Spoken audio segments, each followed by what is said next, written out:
Aleluia.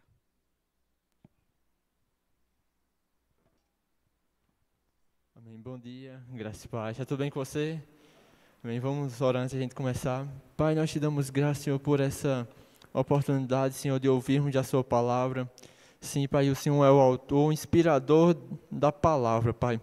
E nós contamos mesmo com o Senhor para esclarecer aquilo que o Senhor inspirou os homens a escreverem, Senhor, para entender aquilo que o Senhor tem para nós essa manhã, Senhor, e para colocarmos em prática, Pai. Nós te damos graça pela sua presença, Senhor. Sim, Senhor, pela sua graça, Pai, concedida a nós nessa manhã, Pai, para podermos estar aqui, Senhor, desfrutando desse momento em conjunto, Pai. Nós oramos para que possamos sair daqui transformados mesmo, Pai, pela sua palavra, Senhor, pela sua presença, Senhor. Nós te desejamos, Senhor, e queremos mesmo aquilo que o Senhor tem para essa manhã, Pai. Sim, Pai, a sua vontade sendo manifesta mesmo em nosso meio, em nossas vidas, em nome de Jesus.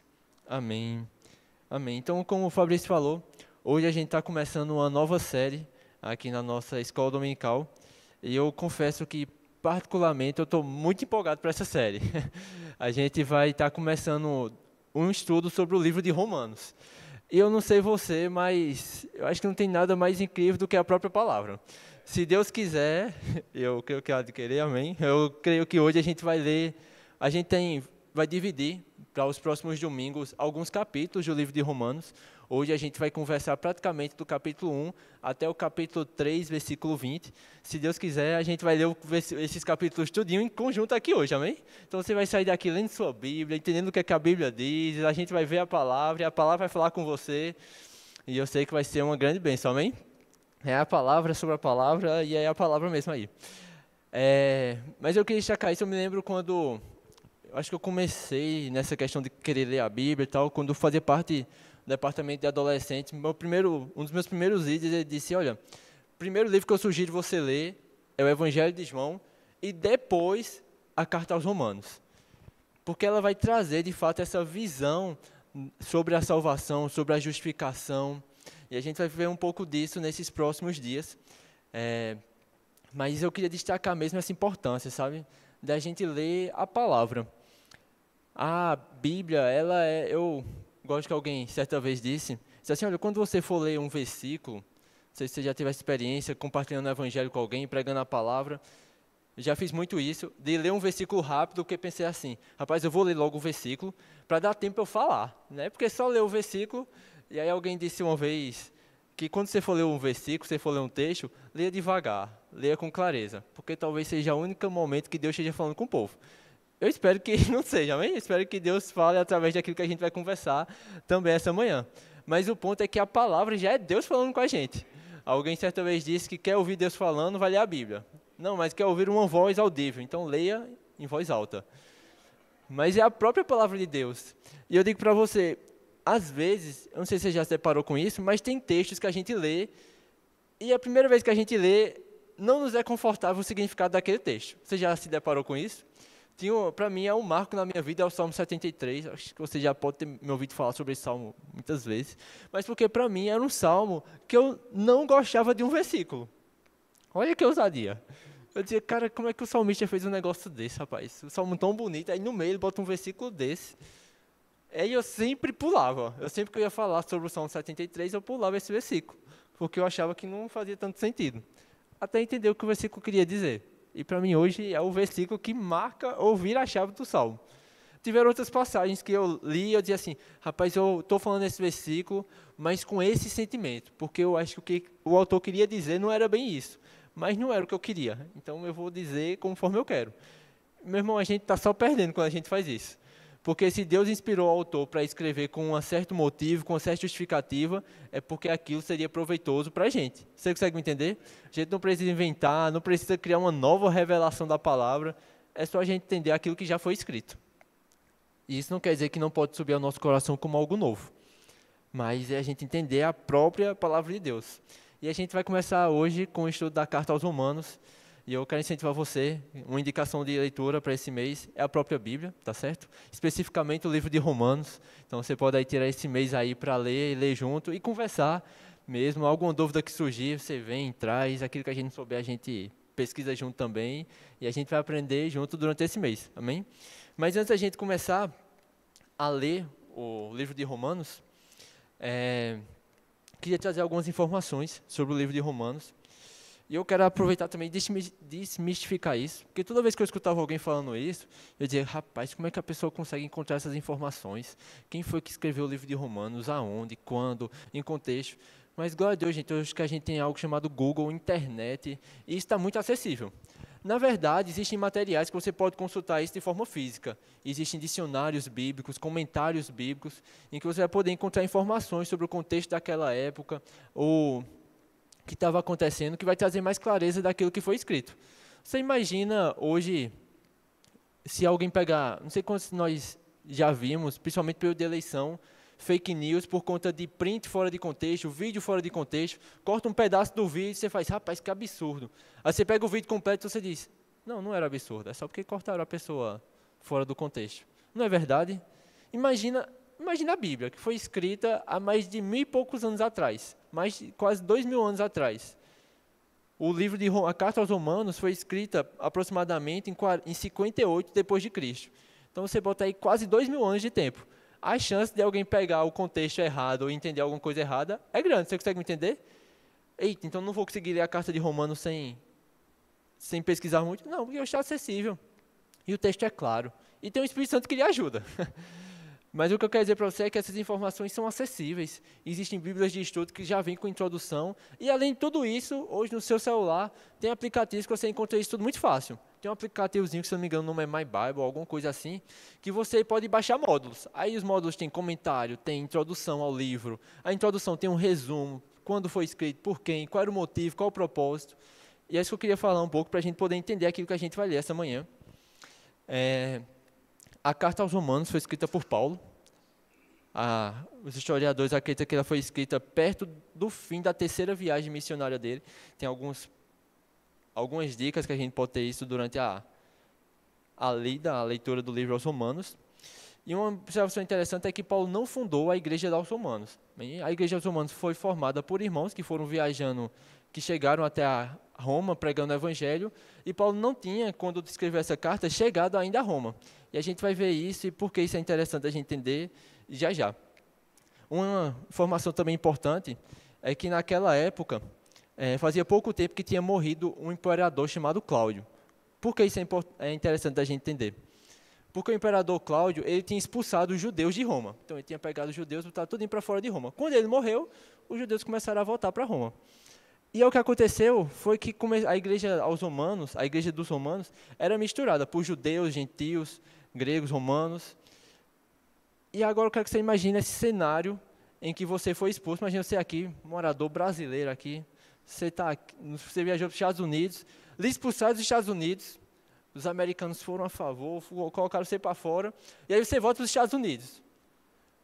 Talvez você, nova criatura, recriada, não ficasse com nenhum sentimento. Mas existia em alguns um sentimento de intriga mesmo, de conflito. Rapaz, nos expulsaram daqui. Rapaz, esse povo que não gosta da gente. E a gente vai ver na Carta aos Romanos uma certa conflito entre os judeus e os gentios que Paulo vai tentar sanar ou resolver aqui no começo. Porque, em parte, alguns gentios, alguns gregos se achavam melhores que os judeus. E alguns judeus se achavam melhor que os gregos. Olha aí que cenário bom. E aí Paulo, um dos propósitos que Paulo pode ter escrito essa carta, é porque durante essa viagem Paulo pretendia ir para Roma, então ele ia passar lá, então estava preparando o caminho, já escrevendo a sua carta. E até a gente vai ver aqui, Paulo pretendia ir para a Espanha, então ele ia passar por Roma, depois ia pregar o evangelho na Espanha, então já teria esse suporte. Um dos outros motivos que a gente vai poder ver durante a carta era corrigir alguns entendimentos errados que as pessoas tinham. A gente vai ver lá, por exemplo, lá em Romanos 6, que a gente não vai falar hoje, mas Paulo diz, que diríamos então? Vamos continuar no pecado para que a graça aumente mais? Quando Paulo fala essa pergunta, possivelmente é porque existia algum engraçadinho, algum falso ensino que tentava deturpar a palavra. E Paulo está dizendo, rapaz, esse ensino que está circulando por aí, que a gente deve continuar no pecado para que a graça aumente ainda mais, isso não é da gente. Paulo está tentando deixar claro qual era o seu ensino, qual era o evangelho que ele pregava. E abrindo parênteses, isso não é muito diferente dos nossos dias, não. Porque hoje ainda tem muitas pessoas que dizem, rapaz, continua pecando aí, a graça ela superabunda. Isso aí é besteira. Mas eu creio que esse não é eu e você. E além disso, ele também vai corrigir alguns problemas entre os judeus e os gentios, como esse orgulho de uns para com os outros. E aí a gente vai entender bem, e eu acho interessante porque o evangelho, ele coloca todo mundo no mesmo nível. Todo mundo no mesmo nível. Eu vi uma entrevista um dia desses, eu não vou me lembrar, peço perdão, o nome do cantor, nem o nome da igreja, mas tem um cantor aí que, se não me engano, era bem famoso, se converteu e está na igreja agora. E aí o entrevistador perguntava para o pastor da igreja: e aí, como é administrar, né? Porque você tem esse cantor bem famoso na sua igreja, né? Então eu acredito que você vai ser tentado a usar da fama dele para a sua igreja, né? E para você, né? Ou para o cantor, como é que é para você? Se você já chegou, você já é cantor, né? Então você já quer chegar lá, não é literalmente com essas palavras, né? Era uma entrevista, né? Tudo mais, mas só para você entender. E aí o pastor da igreja dá uma resposta muito interessante. Ele diz: olha, fulano, quando ele chega lá, ele é um irmão, como todos nós. Então ele passa pelo mesmo processo, porque lá só tem uma estrela, que é Jesus. E o cantor também diz que ele se submeteu ao mesmo processo como todos os outros. Isso é interessante porque aqui não existe o famoso, não existe o principal. O principal é Jesus. E o evangelho coloca a gente nesse pé de igualdade, em que nem um nem outro vai poder dizer: rapaz, não, eu sou melhor do que o outro. A gente vai ver isso já já. E aí eu queria começar a ler com vocês Romanos capítulo 1, no versículo 1.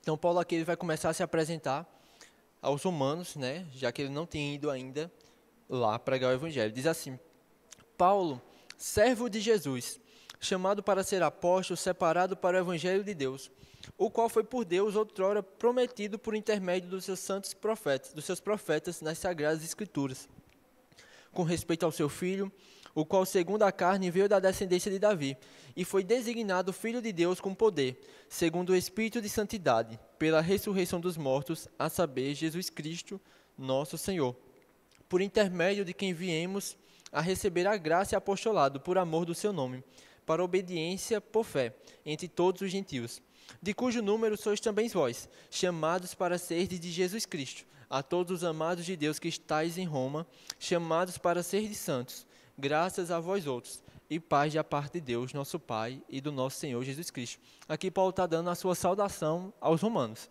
E aqui ele deixa claro que ele é servo de Jesus Cristo, chamado por Deus a ser apóstolo. É interessante observar essa consciência de Paulo do seu chamado, de que ele não era ele que se chamava. Ele era simplesmente um servo de Cristo, chamado por Deus para ser apóstolo. E apóstolo o quê? Desse evangelho, que deixa claro de qual que ele pregava, de Jesus, aquele que veio, se fez homem, que era da descendência de Davi, mas que também era filho de Deus, pelo poder do Espírito Santo ele foi ressuscitado. Esse é o evangelho que Paulo pregava. E aqui ele está se apresentando aos romanos. Mas eu quero destacar outros pontos com você. Aqui, e aí, a gente não tem como ser exaustivo, não tem como a gente pegar cada versículo e detalhar um por um, porque a gente não tem tempo para isso, amém? Mas até fica a sugestão. No nosso ministério tem um homem chamado Marcos Honório, não sei se você já ouviu falar, você pode pesquisar no YouTube, e ele fez uma sequência de lives comentando versículo por versículo. Então você diz: rapaz, eu queria ter essa explicação versículo por versículo. Bota lá no YouTube, Marcos Honório, livro de Romanos, comentado, versículo um por um, você vai encontrar versículo por versículo. Amém? A gente tem bom conteúdo para aproveitar, para ir pela internet também. Amém? Versículo 8 diz assim: primeiramente, dou graças a meu Deus, mediante Jesus Cristo, no tocante a todos vós, porque em todo o mundo é proclamada a vossa fé. Porque Deus, a quem sirvo em meu espírito no evangelho de seu Filho, é minha testemunha, de como incessantemente faço menção de vós, em todas as minhas orações, suplicando que, em algum tempo, pela vontade de Deus, se me ofereça boa ocasião de visitar-vos. Porque muito desejo ver-vos, a fim de repartir convosco algum dom espiritual, para que sejais confirmados, isto é, para que em vossa companhia reciprocamente nos confortemos por intermédio da fé mútua, vossa e minha. Porque não quero, irmãos, que ignoreis que muitas vezes me propus ir ter convosco, no que tenho sido até agora impedido, para conseguir igualmente entre vós algum fruto, como também entre os outros gentios. E eu acho interessante esse trecho aqui, Paulo está manifestando o seu desejo de se encontrar com os romanos, de ir até eles, visitar eles. Como eu disse, Paulo não tinha estado ainda com eles. Mas eu queria destacar algumas coisas. Um é que me admira a vida de oração de Paulo pelos irmãos.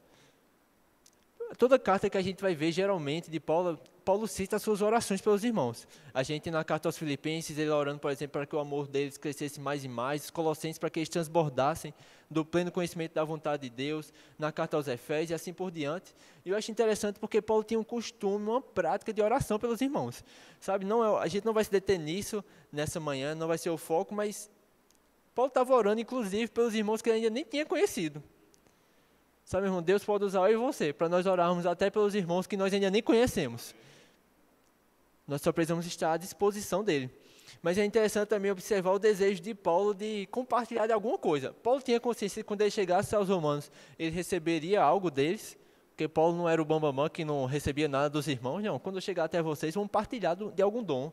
Eu vou receber de vocês, vou ser confortado por vocês, mas também vou oferecer daquilo que eu tenho. O meu desejo é produzir algum fruto também entre vocês. E por que havia esse interesse de Paulo? No versículo 14 ele diz, pois sou devedor, tanto a gregos como a bárbaros, tanto a sábios como a ignorantes. Por isso, quanto está em mim, estou pronto a anunciar o evangelho também a vós outros em Roma. Pois não me envergonho do evangelho, porque é o poder de Deus para a salvação de todo aquele que crê, primeiro do judeu e também do grego, visto que a justiça de Deus se revela no evangelho de fé em fé, como está escrito, o justo viverá por fé. Aqui, inclusive, a gente tem um grande resumo da carta de Romanos. A carta de Romanos vai falar sobre a justificação pela fé. E aqui nós temos um resumo, que é, porque o Evangelho é o poder de Deus para a salvação de todo aquele que crê, visto que a justiça de Deus se revela no Evangelho, de fé em fé, como está escrito, o justo viverá por fé. A gente poderia dividir o livro de Romanos em alguns blocos, mas se a gente fosse dividir em duas grandes partes, a gente tem do capítulo 1 até o capítulo 11, Paulo falando da parte teórica mesmo, da parte explicativa da justificação, da salvação minha e sua, dos judeus, todo mundo. E a partir do capítulo 12, a gente tem uma parte mais prática do livro de Romanos. Não que a gente não tenha coisas práticas para absorver, como a gente vai ver logo mais. Mas aqui é o grande tema do livro de Romanos, a justificação pela fé. Eu e você não somos salvos pelas nossas obras, nós somos salvos pela fé. Alguns ousam dizer que se a gente não tivesse mais nenhuma carta de Paulo, só o livro de Romanos já era suficiente para a gente entender como funciona a salvação bem claramente e detalhada. Então, eu creio que a gente vai aproveitar muita coisa nesses dias. Interessante também observar a consciência de Paulo quanto ao seu dever de anunciar o Evangelho. Ele entendia que ele era devedor a todos, a bárbaros, a gregos, a sábios, a ignorantes, a todos ele deveria pregar o Evangelho. E agora a gente vai entrar no tópico específico dessa manhã, que é a necessidade de todos os homens. A gente vai ver ao longo desses próximos capítulos, nessa manhã, como todo mundo, em resumo, independente de quem você seja, todos necessitam de salvação. Todos estão igualmente perdidos e todos necessitam igualmente de salvação. E já adiantando, isso tem uma implicação bem prática. Não tem como ninguém se achar melhor do que ninguém. Porque esse era o problema da carta aos Romanos. Os gentios se achando melhor que os judeus. Os judeus se achando melhor que os gentios. Pode deixar algo bem claro. Não tem um, se for pegar sem Cristo, amém, glória a Deus, mas de forma bem direta, não tem um que preste. A gente está tudo nivelado por baixo sem Cristo. Você consegue me entender? E Paulo vai deixar isso bem claro. A gente vai ver aqui agora no versículo 18, capítulo 1, diz assim: a ira de Deus se revela do céu contra toda impiedade e perversão dos homens, que detêm a verdade pela justiça. Porquanto o que de Deus se pode conhecer é manifesto entre eles, porque Deus lhe manifestou. Abrindo um parênteses, um ponto aí para a gente continuar lendo, Paulo está deixando aqui claro que a ira de Deus ela está sobre toda a impiedade do homem. Existe uma ira de Deus que recai sobre a iniquidade. É por isso que a gente vai ter um período de tribulação, e que é onde a iniquidade do homem, da humanidade, vai ser julgada. Mas eu e você, como igreja, não vamos passar por aqui, amém? Porque as nossas iniquidades já foram julgadas em Cristo. Meu irmão, aquilo que pesava sobre nós, o castigo que nos traz a paz, estava sobre ele. Mas a ira de Deus, ela deve ser aplicada, porque Deus é justo. Você consegue me entender? Eu acredito que qualquer um de nós, quando a gente vê aquelas notícias, fulano... Um exemplo, acontece um acidente e fulano sai sem prestar socorro. Qual a primeira coisa que a gente vê no jornal? Rapaz, eu quero que seja feita justiça. Eu quero que, se sair notícia, fulano sai isento, ninguém sabe quem é. Qual a primeira coisa que as pessoas pensam? É um absurdo. Como é que pode ninguém pegar esse homem?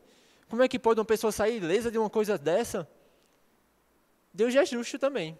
Deus não simplesmente fez, rapaz, deixa para lá esse negócio. Não, Deus, ele pagou a minha e a sua dívida com a morte de Jesus na cruz. O nosso escrito de dívida estava sobre ele. Você consegue me entender? Mas é interessante que essa impiedade, essa perversão vem dos homens que, e isso a gente vai ficar bem claro nesse primeiro capítulo, que eles trocam a verdade pela injustiça. Lá em João, no capítulo 3, no versículo 16, eu vou ler aqui rapidinho.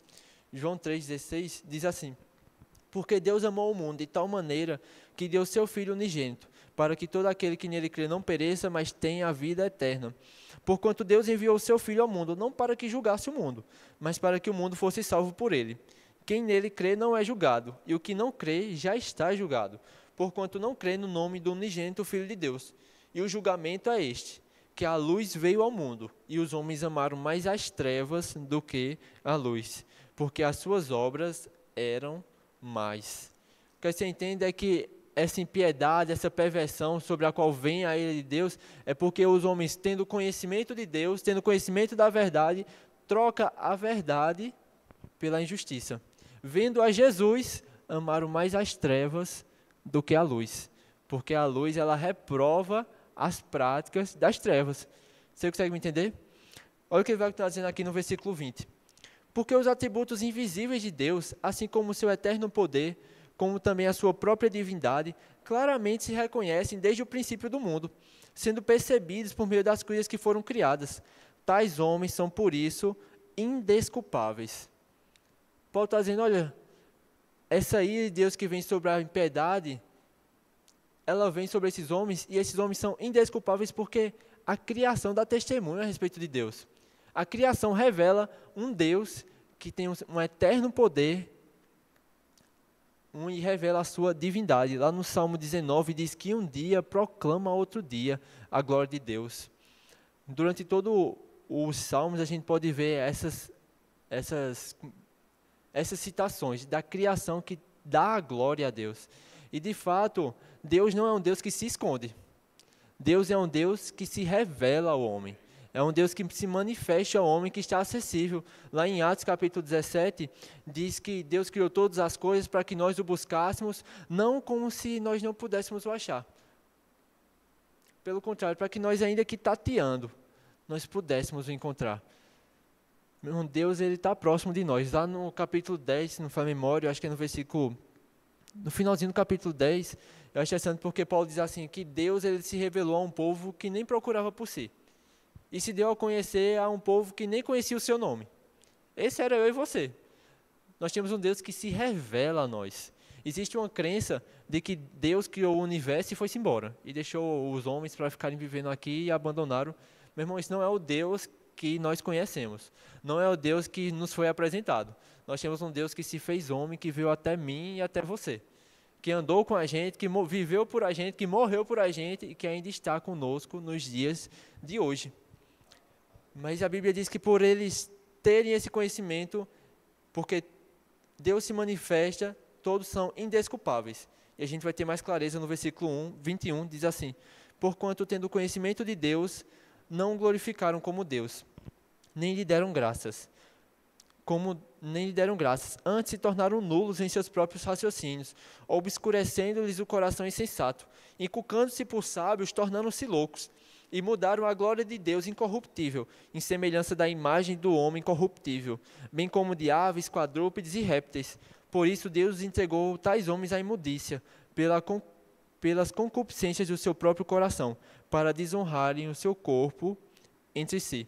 Pois eles mudaram a verdade de Deus em mentira, adorando e servindo a criatura em lugar do Criador, o qual é bendito eternamente. Amém.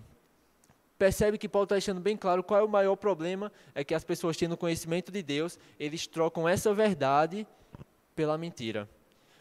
Eu não sei se você já passou por essa situação, mas tem pessoas que têm consciência de por exemplo, problemas que elas têm de saúde ou coisa do tipo. Eu me lembro de amigos que tinham intolerância à lactose, e aí, na universidade lá, 9 horas da manhã, bateu a fome, tem um rapaz na frente que vende salgado.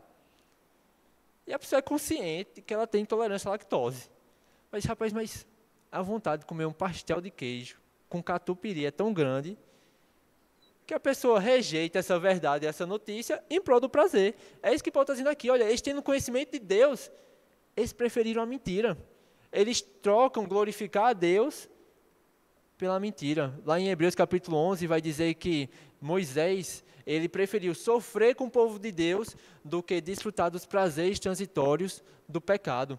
É possível alguém conhecer Deus, saber que Deus é real, entender isso, mas rejeitar essa verdade pela mentira.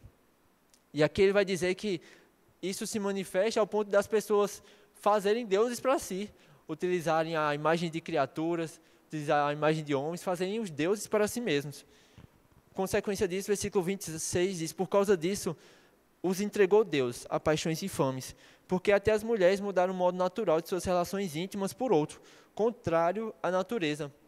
Semelhantemente, os homens, também deixando o contato natural da mulher, se inflamaram mutuamente em sua sensualidade, cometendo torpezas homens com homens, e recebendo em si mesmos a merecida punição do seu erro. Dando um ponto aqui para a gente continuar. É interessante que aqui a Bíblia diz que Deus os entregou às suas paixões. Deus não pegou o homem e disse: rapaz, você agora vai pecar, e você agora vai viver uma vida lançada no pó, lançada na lama, lançada no pecado. Não, os homens trocaram a glória de Deus pela mentira. E o resultado? Deus os entregou às suas próprias paixões. Porque ninguém é obrigado a servir a Deus. Alguém certa vez disse que se fosse, Deus criaria para si robôs. Mas Deus não criou robô. Deus nos deu o livre-arbítrio, a opção de escolher por Ele, de buscar a Ele por um desejo sincero. Você consegue me entender? Mas aqueles que rejeitaram, a Bíblia diz que Deus os entregou às suas próprias paixões. E aqui, inclusive, nós temos uma das passagens que fomenta o porquê a gente entende que a questão das relações homossexuais são pecado. Essa é uma das citações que Paulo diz aqui. Naquela época, meu irmão, depravação não é dos dias atuais, não. Você consegue entender? Eu sei que a gente vive épocas que a gente diz: rapaz, na minha época era... Pode ser que as coisas estejam cada vez piorando ou ficando mais expostas. Mas naquela época, meu irmão, também era complicado, viu? Era bem complicado mesmo. Se você for pesquisar aí, e ainda mais, e você pensa num tempo em que não existiam nem tantas leis para protegerem algumas coisas. Existiam muitos absurdos por aí. Muitos absurdos mesmo. A gente não vai entrar em detalhes, tá bem? Mas Deus os entregou a isso. Agora, olha no versículo 28, diz: e por haverem desprezado o conhecimento de Deus, o próprio Deus os entregou a uma disposição mental reprovável, para praticarem coisas inconvenientes. A gente vai continuar lendo, mas perceba qual é o grande ponto que Paulo está achando aqui. A humanidade, tendo o conhecimento de Deus, através da sua criação, através das coisas criadas, onde elas são indesculpáveis, e até aquelas que não só pela criação, mas ouviram, tiveram conhecimento de Deus, elas rejeitaram esse Deus pela mentira, trocaram a glória de Deus, tendo conhecimento de Deus, não glorificaram como Deus. E eu queria abrir esse parênteses, que é algo que há um tempo eu estava meditando a respeito. É possível a gente ter conhecimento de Deus, saber quem Deus é e não agir como Deus. Eu acho interessante que Jesus ele diz: por que vocês me chamam de Senhor, Senhor, se vocês não me fazem o que eu mando? As pessoas sabiam que deveriam chamar Jesus de Senhor, sabiam que deveriam ter Ele como Senhor, mas não tinham atitude. E eu quero abrir esse parênteses porque é possível a gente ter essa mesma atitude. É possível a gente entender que Deus é Deus, mas não o tratá-lo como Deus. Entender que Deus é o nosso Senhor, mas não ter Ele como Senhor da nossa vida. Paulo está falando sobre isso, pessoas que têm o conhecimento de Deus, mas não agem como se Ele fosse Deus. Preferem trocar essa verdade pela mentira. É o famoso enganar a si mesmo. Sabe que é o errado, e a gente vai continuar lendo e percebendo isso. Mas eu queria voltar a abrir esse ponto, porque qual é o contexto da carta aos Romanos? Um dos pontos, um dos propósitos é acabar com as intrigas de um se achar melhor que o outro. Paulo está deixando bem claro: ó, você, gentil, que se acha melhor que o judeu aí, ó. Aí a cultura que você está vivendo. Você vivia em depravação.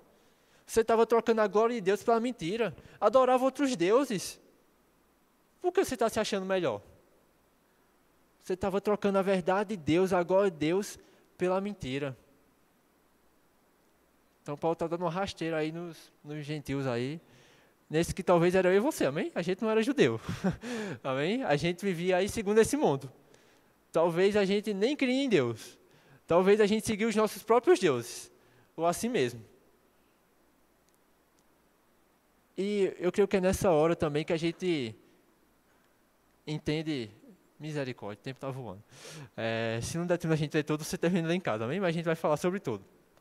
Mas, que a gente não tem, não sei se você já teve esse sentimento de olhar para as pessoas do mundo e dizer, rapaz, está vendo? Que mundo perdido e pecador. Não merece Cristo mesmo, não. Como é que pode? Olha essas coisas que as pessoas estão vivendo. Esse povo merece morrer e ir para o inferno. Eu já ouvi crente dizendo isso. Você já ouviu? Alguém já ouviu? Eu já ouvi. Rapaz, esse povo aí no mundão, tá vendo? Ó? É por isso que vive essas coisas. Meu irmão, esse era eu e você. Sem Deus. Eu gosto que Paulo diz em Efésios capítulo 2, ele diz que nós estávamos sem Deus e sem esperança. Para mim é um resumo que eu amo muito. Sem Deus e sem esperança. Mas graças a Deus nós somos alcançados, amém? A gente vai ver isso melhor nas próximas semanas. Hoje é só botando todo mundo no mesmo nível, Paulo dando rasteiro em todo mundo recebeu rasteira e está todo mundo deitado no chão. Mas Cristo é quem nos reergue, amém? A gente vai ver isso nas próximas semanas, amém? Fique em paz, está tudo bem, está tudo em paz. Você não é pó, você não é um desgraçado, você é só Paulo deixando todo mundo aqui consciente das coisas.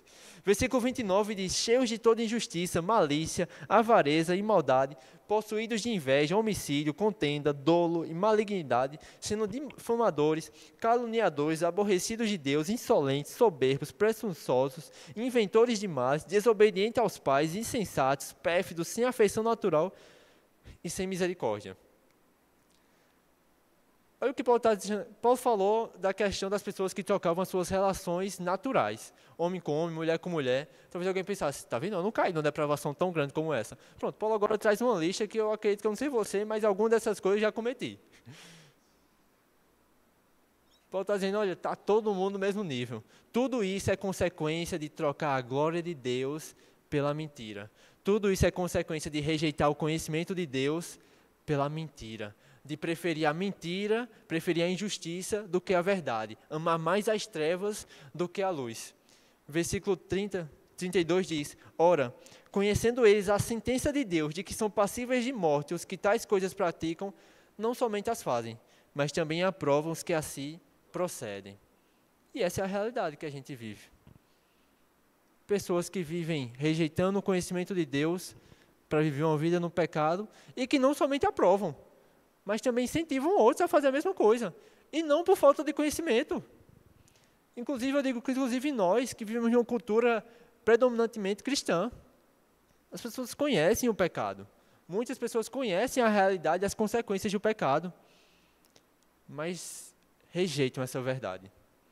E é que Paulo está fazendo aqui, dizendo, olha, você que era gentil aí, você que estava se achando, esse era você. Você agora quer se achar. Aí agora os judeus subiram a bola, né? Tá vendo, ó? Sabia que a gente era o melhor. Olha aí os gentios aí, ó. Trocando a glória de Deus pela mentira. Fazendo essas maldades todas. Alguns judeus talvez olhando para isso, rapaz, se bem que eu também desobedeci os pais, né? Se bem que também eu fui ingrato. Eu já fui alguma vez soberbo. Inclusive soberbo aqui é algo que aplica bem a eles nesse momento. Mas aí Paulo quer deixar todo mundo no mesmo nível. Porque é isso que o Evangelho faz. Na verdade, o Evangelho nos incentiva a considerar os outros superiores a nós mesmos. Paulo diz no capítulo 2, versículo 1. Portanto, és indesculpável, ó homem, quando julgas, quem quer que sejas. Porque no que julgas a outro, a ti mesmo te condenas, pois praticas as próprias coisas que condenas. Bem sabemos que o juízo de Deus é segundo a verdade, contra os que praticam tais coisas. Tu, ó homem, que condenas os que praticam tais coisas, e fazes as mesmas, pensas que te livrarás do juízo de Deus? Paulo está dizendo assim, agora, vamos virar agora para o outro lado. Aí agora você é judeu, que quer se achar melhor do que os gentios que estão sem Deus. Rapaz, você está falando mal deles, mas pratica as mesmas coisas. E aqui, nos tempos da Bíblia, a gente tem um problema muito grave. Que muitos judeus achavam que eram salvos só porque eram judeus.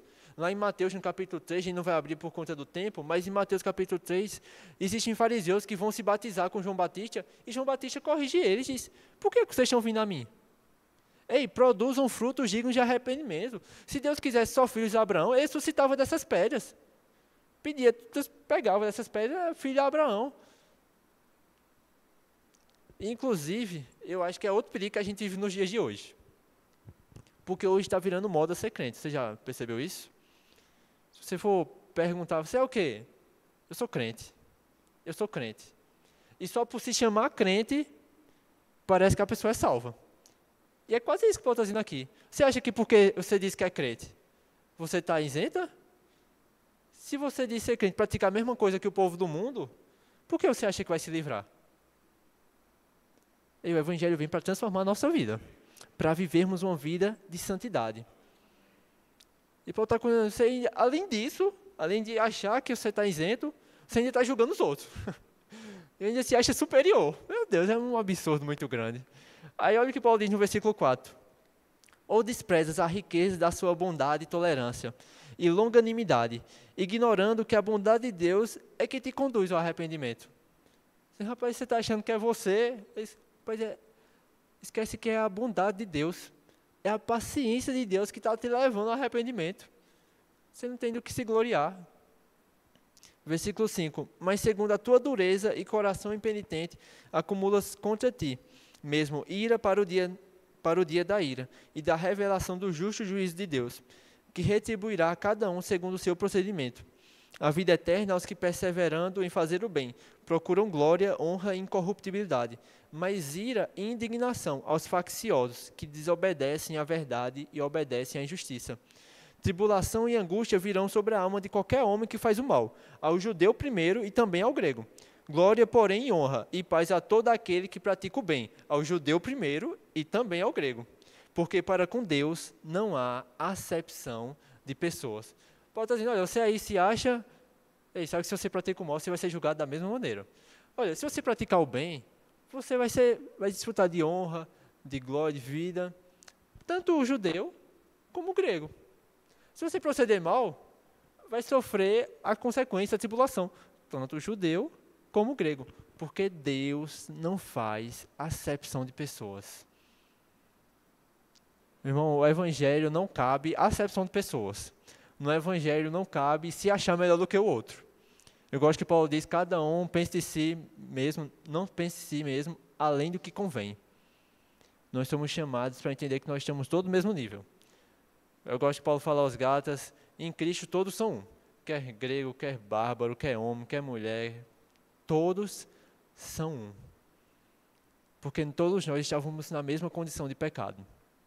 E todos nós fomos salvos pelo mesmo Salvador. Todos nós necessitávamos da mesma quantidade de salvação. Você consegue me entender?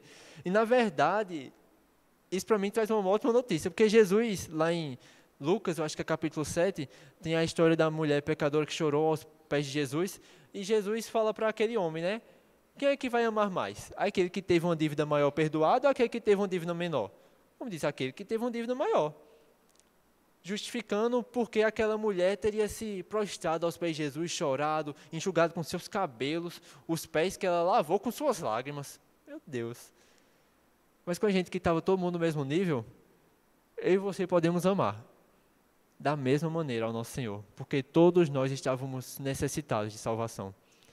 A questão é que às vezes nós estamos mais ou menos conscientes disso. E Paulo está deixando aqui todo mundo consciente. Trocaram a glória de Deus pela mentira. Não, mas eu já segui a Deus, mas pecava do mesmo jeito. Aí você acha que estava isento? Não, não estava não, meu irmão. Não, eu nem vivi no mundão, mas pecou do mesmo jeito. Necessitado de salvação da mesma maneira. Versículo 12. Assim, pois, todos os que pecaram sem lei, também sem lei perecerão.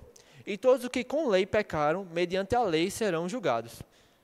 Paulo está dizendo aqui, olha, se você ouviu a lei, se era judeu, ouviu a lei, mas pecou, vai ser julgado da mesma maneira. Eita, não ouviu a lei, pecou, vai perecer do mesmo jeito.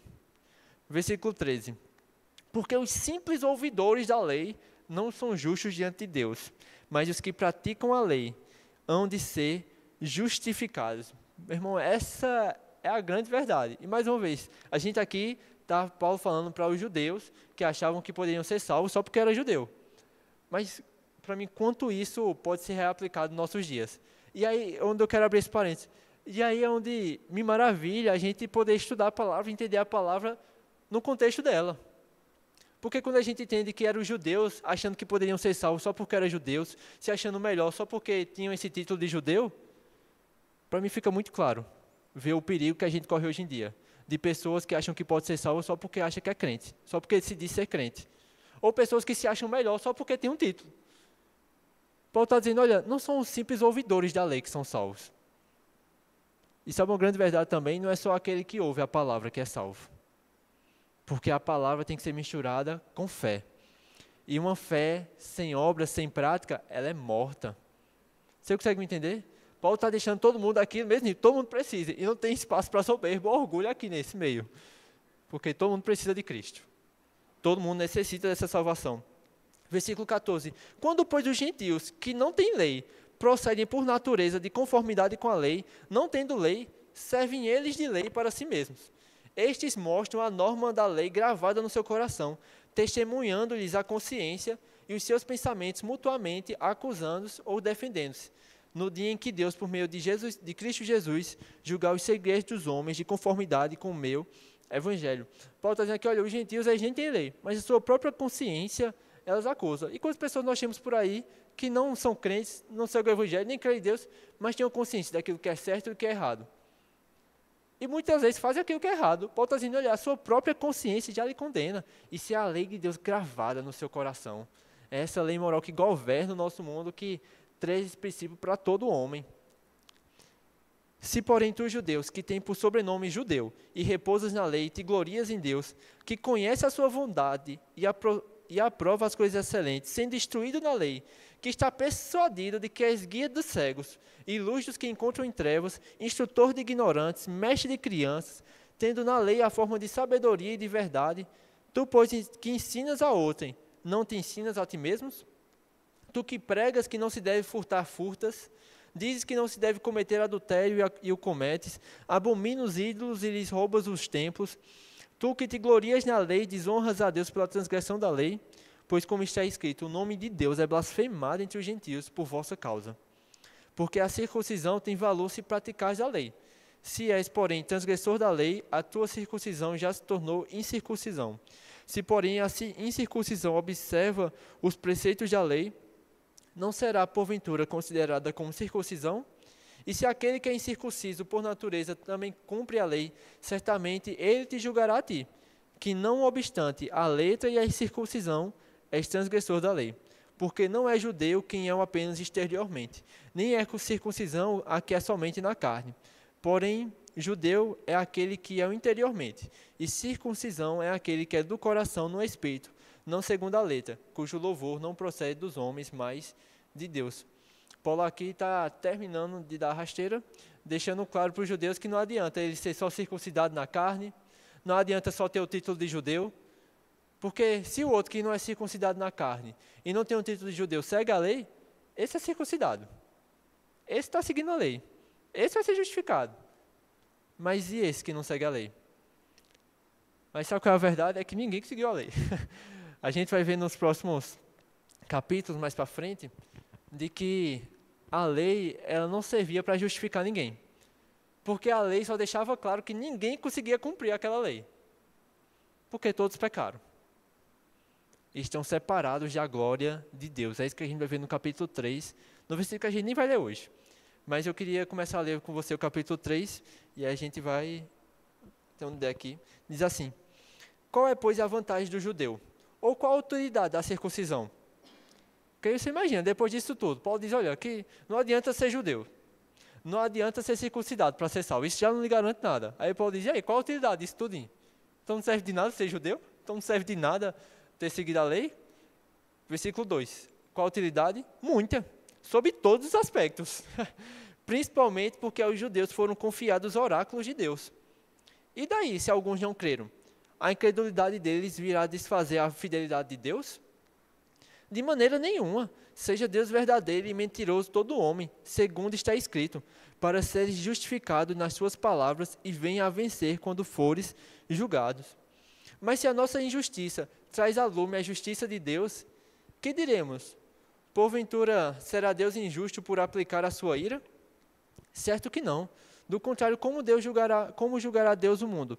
Abrindo o ponto aqui, o ponto que ele está trazendo aqui é, se não adianta de nada, se a gente ser judeu, não me garante salvação. Ser circuncidado, não me garante salvação. E aí, serve de alguma coisa? Paulo diz, claro, você foi do povo de Deus, você teve as promessas, você ouviu a mensagem, isso só não lhe garante a sua salvação. Mas não dizer que isso não é um privilégio? Claro que é. Ele diz, mas se alguns não creram? Ele diz, não é porque alguns não creram que Deus se tornou infiel. Não é porque alguns não creram que a mensagem de Deus se tornou mentira. Porque tiveram aqueles que creram. O próprio Paulo aqui era judeu e creu na mensagem de Jesus. Estava aqui, olha, está vendo que serve? Não foi infiel à palavra de Deus. E ele estava pregando o evangelho para que eles crescem também. Ele diz, mas se a nossa injustiça traz à lume a justiça de Deus, se isso que a gente está fazendo agora, Deus vai nos julgar. Então, seria Deus injusto por aplicar a sua ira? Ele diz que de forma alguma. Como Deus vai julgar o mundo? Se Deus só isentasse os judeus, dissesse, não, você é judeu, você não precisa seguir a lei não, você pode viver de qualquer jeito. Como é que Deus vai julgar os outros? Deus é justo, Deus não faz acepção de pessoas, Deus não é imparcial. Versículo 7, se por causa da minha mentira fica em relevo a verdade de Deus para a sua glória, porque eu sou ainda condenado como pecador. E por que não dizemos como alguns caluniosamente afirmam que o fazemos? Pratiquemos males, para que venham bens. A condenação destes é justa. E aqui a gente vê Paulo se defendendo. Alguns dizem, vamos praticar o bem. Paulo diz, olha, alguns afirmam que nós dizemos. Vamos praticar o bem, para que nos venham, vamos praticar o mal, para que nos venham bens. Paulo diz, rapaz, a condenação desse é justa. Paulo está deixando claro aqui que esse ensino que está sendo falado a respeito dele, não é isso que é o evangelho que ele pregava. O evangelho que ele pregava era que todos, independente de quem for, pecaram do mesmo jeito e necessitam de salvação, e que agora precisam andar de forma correta, porque aquele que proceder de forma correta vai alcançar glória, honra, vida, mas aquele que praticar andar de forma errada, vai perecer do mesmo jeito, independente se é judeu, se era gentil, porque todos nós já somos salvos por meio de Jesus. Versículo 9, que se conclui? Temos nós qualquer vantagem? Não, de forma nenhuma. Pois já temos demonstrado que todos, tanto judeus como gregos, estão debaixo do pecado. Como está escrito, não há justo sequer, não há justo nenhum sequer. Não há quem entenda, não há quem busque a Deus, todos se extraviaram. A uma se fizeram inúteis, não há quem faça o bem, não há nenhum sequer. A garganta deles é sepulcro aberto, com a língua urdem engano, veneno de víbora está nos seus lábios. A boca eles a têm cheia de maldição e de amargura. São os seus pés velozes para derramar sangue, nos seus caminhos a destruição e miséria. Desconhecem o caminho da paz, não há temor de Deus diante de seus olhos. Aqui tudo são citações de passagens do Antigo Testamento que falavam sobre a nossa condição. Versículo 19. Ora, sabemos que tudo que a lei diz aos que vivem na lei, diz para que se cale toda a boca e todo mundo seja culpável perante Deus, visto que ninguém será justificado diante dele por obras da lei, em razão de que pela lei vem o pleno conhecimento do pecado. Porque quando se conhece a lei, fica claro. É isso que eu estou falhando, é nisso que eu falhei, é nisso que eu estou falhando. Então fica todo mundo em pé de igualdade. Aí deu para a gente ler. A partir da próxima semana, a gente vai ver a mudança de chaves. Paulo aqui está nivelando todo mundo. Dizendo, por que vocês estão se gloriando entre vocês? Rapaz, o judeu julga o outro, mas cai na mesma coisa. E os gentios trocaram a verdade de Deus em mentira, adorando outros deuses que são só criações de os homens. Isso se manifesta, trocar a glória de Deus se manifesta na vida de pecado. Uma vida de pecado é consequência de trocar a glória de Deus pela mentira, pela injustiça. Mas Paulo diz, por conta disso está todo mundo no mesmo nível, porque ninguém vai ser justificado pelas suas obras. Então não tem espaço para soberba, não tem espaço para orgulho. Todos necessitam da salvação, todos necessitam de arrependimento, porque só um título não nos basta. Só ter um título de servo de Deus, só ter o conhecimento de Deus, só ouvir a lei, não traz a salvação para nós. O que nos traz a salvação, como a gente vai ver nos versículos seguintes, e é os temas de fato da próxima semana, é a fé em Cristo Jesus. Só que a gente incentiva você a nós andarmos nessa prática. Mais uma vez, o Evangelho não traz espaço para soberba, para orgulho. Eu acho interessante que Jesus, quando ele vai falar em Mateus 7 sobre julgar, ele diz: por que você está preocupado em tirar o argueiro do olho do seu irmão? Tira primeiro a trave que está no seu. Inclusive, eu acho interessante também principalmente porque Jesus está condenando o julgar na sua totalidade. Amém? Ele diz: rapaz, eu não vou julgar. A pessoa recebe uma palavra, rapaz, não vou julgar. A pessoa está pregando a palavra. Rapaz, se eu falei alguma coisa que está errada aqui, não aceite não. E aí eu me resolvo, eu me ajeito. Mas a gente tem que julgar a palavra. E não é errado você olhar e dizer: rapaz, essa atitude é errada. O problema é esse julgamento imparcial. Onde estou analisando meu irmão e não estou vendo nenhum erro que está no meu. Jesus está dizendo: olha o que Jesus está dizendo. Você está preocupado em tirar o argueiro do olho do seu irmão, o argueiro, e tem uma trave no seu. Tira primeiro a trave do seu. E aí você vai poder ajudar o seu irmão a tirar o argueiro. É isso que Jesus diz. Tira primeiro do seu. Você consegue me entender? Mas não há espaço para essa soberba ou pretensão no Evangelho. Porque todo mundo está no mesmo nível. Todo mundo é filho do mesmo Deus. É salvo pela mesma graça. E tão necessitado quanto todos. Amém? Você aprendeu algo essa manhã? Amém. Eu sei que talvez muito daquilo que a gente vai ouvir talvez seja ouvir novamente. Mas eu gosto que Lucas fala quando ele escreve o evangelho dele para Teófilo, eu torno a falar aquilo que você foi instruído para que você tenha plena certeza das coisas que você ouviu. Ouvir a mesma coisa vai nos trazer segurança para aquilo que nós entendemos. E o meu desejo mesmo é que durante essa série a gente possa mesmo ter essa clareza da palavra. Entender a palavra como ela é, no contexto dela, e aí fica fácil aplicar para a nossa vida, para o nosso contexto e praticar ela. Amém? E não cair no engano de praticar aquilo que não é a palavra. Amém? Queria orar com você. Pai, nós te damos graça, Senhor, por essa manhã. Senhor, eu creio mesmo no Teu Espírito, Senhor, que traz clareza e luz. Sim, Pai, deixa claro as áreas da nossa vida, Pai. A Tua palavra é como um espelho, Senhor, e eu oro mesmo, Pai, para que durante esse estudo, Senhor, durante a nossa leitura do livro, Senhor, durante esses dias, Pai, lendo a Sua palavra, Senhor, que podemos ver ela claramente, Senhor, para identificar as áreas que precisamos ajustar, Senhor, para que possamos nos conduzir conforme a Sua vontade, Pai. Sim, Pai, para que possamos agradar ao Senhor em tudo, Senhor, frutificando em toda boa obra, Pai. Nós queremos, Pai, de fato andar em humildade, Senhor, conscientes, Pai, de que nós somos um no Senhor, Pai, de que não somos melhor do que outros, Pai. Sim, Pai, mas entendendo a necessidade de todos do Senhor, Pai. E graças te damos, Senhor, pela Sua salvação, Pai, que apesar da nossa rebeldia, que apesar da nossa escolha, Pai, muitas vezes daquilo que era injusto, daquilo que era mentira, de o Senhor ter tolerado o nosso pecado, Senhor, até nós sermos salvos, Senhor. Obrigado pela Sua longanimidade e pelo Seu perdão, que nos conduz ao arrependimento, Pai, que nos conduz a uma nova vida, Senhor. Quão bom é saber, Pai, que o Senhor nos alcançou apesar das nossas obras e que agora nós somos chamados a andar em novidade de vida, Pai. Que o Senhor nos prepare, Senhor, que o Senhor nos habilita a viver. Nós te damos graças, Pai, em nome de Jesus. Amém.